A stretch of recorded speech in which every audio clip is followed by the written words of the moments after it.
There is a huge problem in Montana right now with violence against Native American and Indigenous women. They're disappearing from our reservations and our towns, and they're Is facing... this at a faster rate? Is this now at a faster rate? Yes, compared to other women in America, they face significantly higher rates of domestic abuse, sexual assault, and they're disappearing without a trace. Could there be something done at a federal or even a presidential level to bring awareness to this issue and combat some of this violence? Well, the answer is yes, and I'll talk to Matt, and I'll speak to Greg, and I will do something about that.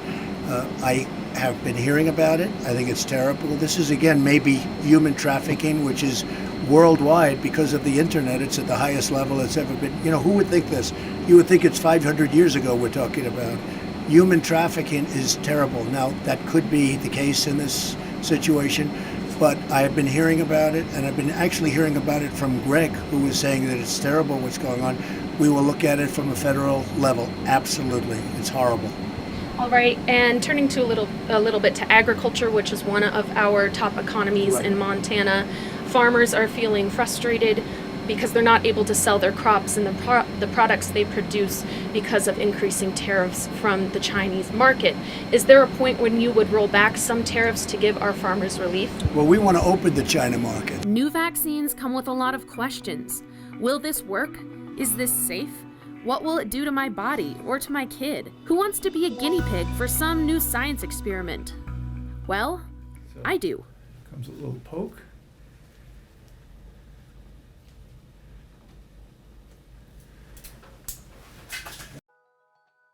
On September 4th, I got up early and drove from Missoula to Bozeman, jumping at a last-minute chance to participate in the Pfizer vaccine trial. One of the high priority areas to replace fencing for the Department of Homeland Security is 26 miles here along the border of Arizona and Mexico by the San Luis border crossing. All of this fencing here is new, and it was actually awarded as a contract to Bozeman-based Barnard Construction. Hundreds come out to the Gallatin County Fairgrounds today to listen to Vice President Mike Pence speak and campaign on behalf of Matt Rosendale and Greg Gianforte, but the Vice President also touched on some other topics. And he's tough too, you know, but he's not insulting. You know, he works with Republicans very well. He's strong. I admire him. These exquisite yogos do come with a hefty price tag. Between the earrings I'm wearing, the necklace, the 2 rings, and the bracelet, which has more than 6 carats of yogos alone, it totals more than $30,000. At McLaughlin, Dr. Kavanaugh took me on an immersive tour to see their work in progress. I went into labs, I went into the main mouse rooms, I met scientists working on editing mice genomes to create a mouse model on the cutting edge of COVID research. Hemp is not marijuana. In order for these plants to be classified as industrial hemp, they have to have less than 0.3% of tetrahydrocannabinol, or THC, which is the primary psychoactive ingredient in certain types of cannabis that gets people high. Most marijuana plants have 10 to 30% THC, but if hemp has more than 0.3%, it's called hot hemp and is classified as a drug by the DEA. Is that where you're at, like playing, like right now? Like, see where you're at right now? Yeah. You want to be like right there, just watch. This September, Warriors in Quiet Waters invited me to join the team of guides, volunteers, and 6 combat veterans for 3 days of fishing on the Yellowstone River in the Paradise Valley. They get to go out to Sims to get outfitted head to toe with all of the gear that they're going to need for the week. That includes waders and boots and rods and reels and packs and everything that they need. Stepping out of the Capitol this week, I headed up to the High Line to follow Governor Greg Gianforte on a 3-stop tour in Keystone XL pipeline country. After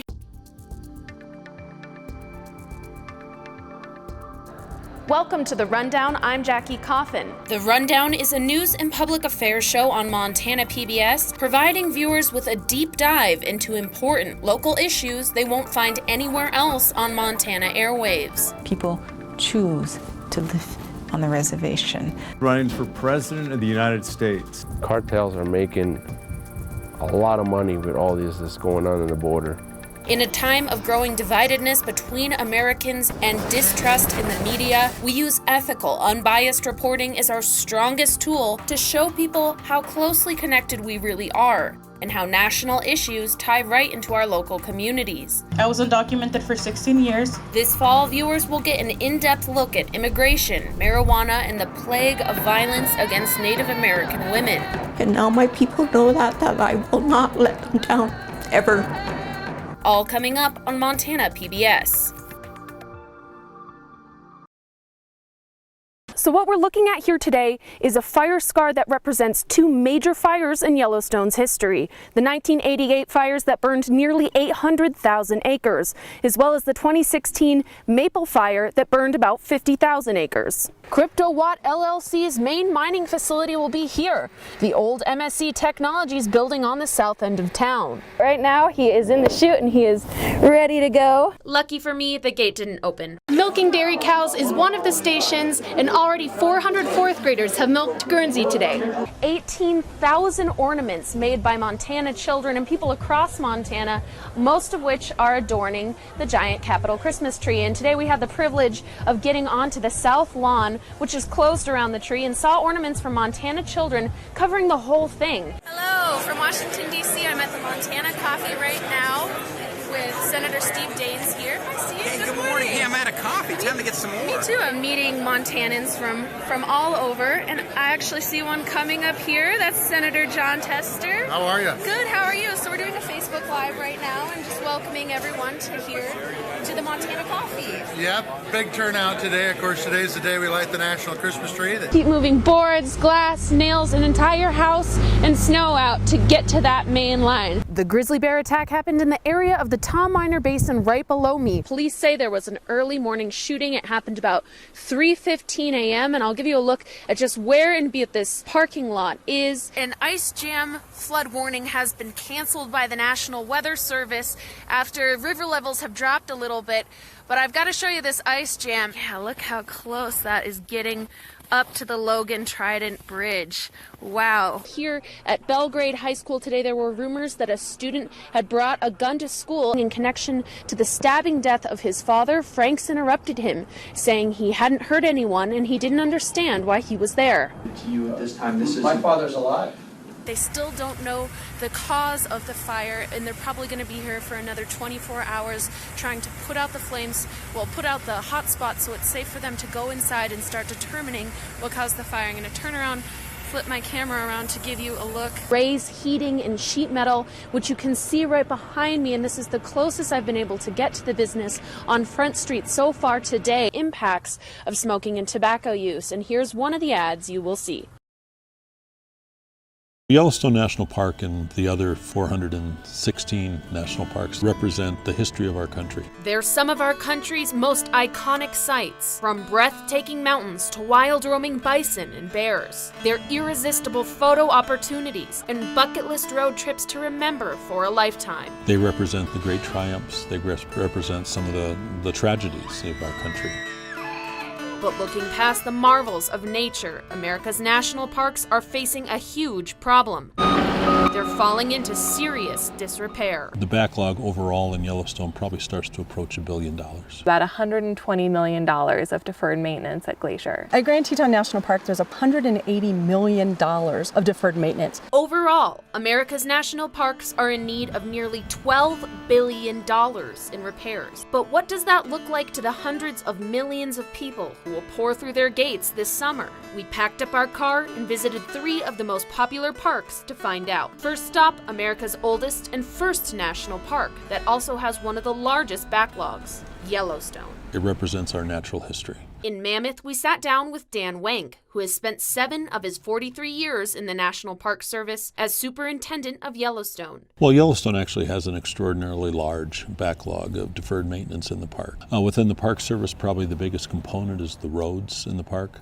The roads were reconstructed in the 1930s, and for the most part, those we haven't worked on yet are still in that shape. Roads, bridges, facilities, campgrounds, trails, water and electric utilities all fall fall on the National Park Service lists of deferred maintenance projects and critical repairs. Deferred maintenance means the repairs were not made when they should have been. The roads are actually functionally obsolete. At our second stop, Glacier National Park, we ran into construction of a deferred maintenance project immediately. The construction project on Going to the Sun Road is just one example of a backlogged priority project now almost complete. Repairing roads is the biggest need for Yellowstone, but at the crown jewel of the continent, the largest deferred maintenance projects are not seen, but felt. A lot of deferred maintenance, particularly within our sewer, our water, and our electrical systems. If you're in your house and you're having a family dinner and the electricity goes out, you don't really think about it until it goes out, but suddenly you see that things are just not working the way you want them to at home. And it's the same case in a park. The deferred maintenance total for the National Park Service has hovered around $11 billion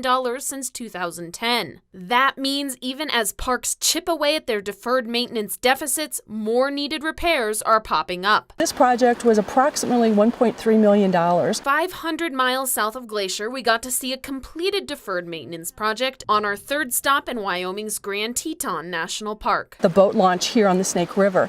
This is our most popular boat launch area, so it affects visitors on a daily basis. Denise German, a 30-year veteran of the National Park Service, explains that parks are funded through federal tax dollars, philanthropic donations, and revenue from private concessions, entrance fees, and other fees. And 55% of the fees that come in through entrance stations go back to deferred maintenance projects. On June 1st, the entrance fee to all three of our parks increased by $5. But on October 1st, the start of fiscal year 2019, federal funding to the National Park Service will decrease by a staggering 8%. This leaves the backlog in the billions. But the struggle to find funding for deferred maintenance projects without making the parks too pricey for the public to visit takes us back to the question of why the parks are important to keep open in the first place. If we can't take care of a place like Yellowstone National Park that represents what we are in many ways as a nation, then I think we have lost some of what it means to be a nation. In Yellowstone National Park, I'm Jackie Coffin, Montana Right Now.